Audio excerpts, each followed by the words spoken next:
every time we lose control. If the sky Assalamualaikum warahmatullahi wabarakatuh. Halo semuanya. Baru-baru ini kita telah melaksanakan pilkada serentak di daerahnya masing-masing. Nah, pastinya setiap pemimpin memiliki gaya kepemimpinan yang berbeda-beda. Kita sebagai masyarakat sudah sepatutnya mengetahui gaya kepemimpinan pemimpin yang telah kita pilih. Nah, kalian tahu nggak sih pengertian dari gaya kepemimpinan?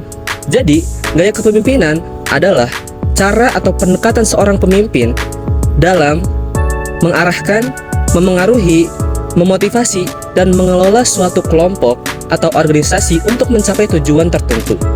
Nah, gaya kepemimpinan ini menjadi cerminan bagi seorang pemimpin dalam mengambil keputusan, berinteraksi dengan tim, dan mengarahkan dalam dukungannya.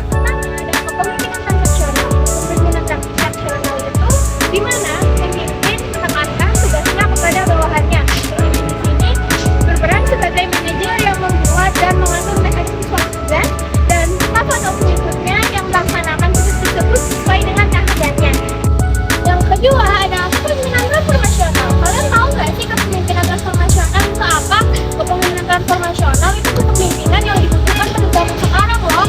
Zaman sekarang di mana manusia mulai tidak menerima apa yang menimpa mereka dan mulai menyusahkan hak-haknya dan mengkritik. Kepemimpinan transformasional ini di sini pemimpin memberikan nasihat dan memotivasi anggotanya agar mencapai potensinya masing-masing. Selanjutnya, aku akan membahas tentang kepemimpinan visioner.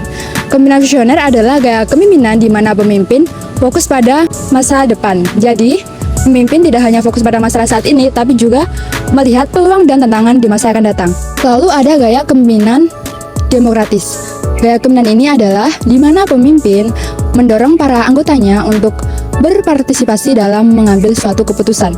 Jadi, alih-alih mengambil keputusan secara sepihak, pemimpin ini mendengarkan ide-ide dari mereka dan membuat keputusan secara bersama. Gaya kepemimpinan autokrasi adalah gaya kepemimpinan yang dimana seorang pemimpin memegang kekuasaan penuh atas pengambilan keputusan tanpa melibatkan ataupun mempertimbangkan pendapat bawahannya. Pemimpin dengan gaya ini cenderung mengarahkan, mengendalikan, dan juga menentukan arah organisasi ataupun tim berdasarkan kebijakan pribadi, aturan yang ketat, dan juga perintah langsung. Yang selanjutnya adalah gaya kepemimpinan bebas atau juga disebut sebagai gaya kepemimpinan laissez-faire, adalah suatu pendekatan di mana seorang pemimpin memberikan kebebasan yang luas bagi anggota tim maupun bawahannya untuk dalam mengambil keputusan dan juga menjalankan tugas mereka.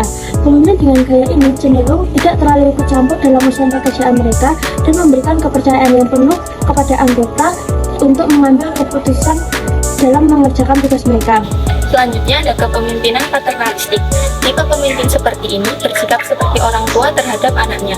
Kepemimpinan ini identik dengan sikap kebapaan dalam arti mengayomi, melindungi, dan menolong anggota kelompoknya. Yang terakhir ada gaya kepemimpinan karismatik. Gaya kepemimpinan ini mengandalkan daya tarik pribadi untuk menginspirasi atau memotivasi orang lain. Terkadang orang dengan kepemimpinan ini dapat membuat seluruh anggota kelompoknya menyetujui ide-ide atau inovasi-inovasi yang disampaikan oleh pemimpin mereka. Baik semuanya, mulai sekarang semua partai harus melebur menjadi 3, yaitu Golkar, PPP, dan PDI. Ini perintah langsung dari Presiden Soeharto. Tapi Pak, keputusan ini sepihak. Bagaimana dengan identitas partai kami? Tidak ada tawar-menawar. Ini untuk stabilitas nasional. Jadi, partai yang menolak akan kami bubarkan. Jadi, kami hanya punya pilihan mengikuti atau hilang. Tidak tepat sekali. Jadi, stabilitas adalah prioritas utama Presiden. Jadi, kalian semua harus patuh. Pada masa Orde Baru, Presiden Soeharto menerapkan kebijakan penggabungan partai politik sebagai upaya untuk menyederhanakan sistem politik. Kebijakan ini dimulai pada tahun 1993 ketika pemerintah memaksa semua partai politik menjadi 3 kekuatan utama. Yang pertama, Golkar sebagai kendaraan politik utama pemerintah. Yang kedua, P3 sebagai gabungan partai berbasis Islam. Yang ketiga, PDI sebagai gabungan partai berbasis nasional dan Kristen. Yang pertama, ciri-ciri kepemimpinan autokrasi pada kasus ini. 1. Ada sentralisasi kekuasaan di mana pemerintah memaksakan kontrol atas politik, jadi tidak ada partai yang benar-benar independen. Lalu yang kedua ada pemaksaan kerekatan di mana partai kecil dipaksa untuk melebur tanpa adanya pilihan lain.